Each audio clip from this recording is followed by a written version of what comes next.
Bismillahirrahmanirrahim. Assalamualaikum warahmatullahi wabarakatuh dan salam sejahtera.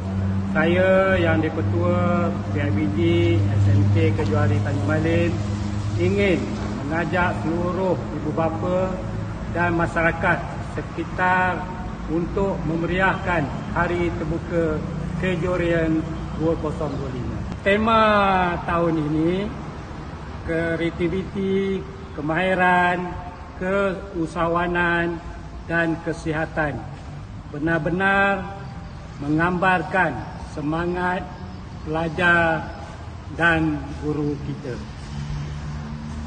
Melalui program ini juga, ibu bapa dapat melihat sendiri hasil kerja tangan, inovasi dan usaha anak-anak kita yang begitu membanggakan. Bukan saja tentang akademik, tetapi tentang membina kepribadian, keyakinan dan kemahiran hidup sebenar.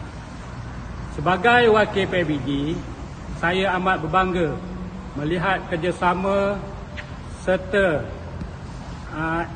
jalinan herat antara sekolah, ibu bapa dan komuniti dalam menjayakan program ini.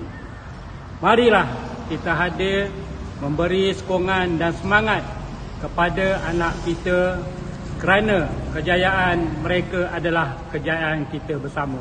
Berbagai-bagai acara yang telah kita adakan pada tarikh tersebut. Jumpa anda di Hari Terbuka Kejuaraan 2025. Kreativiti, kemahiran, keusahawanan dan kesihatan. Proud to be Kejurian.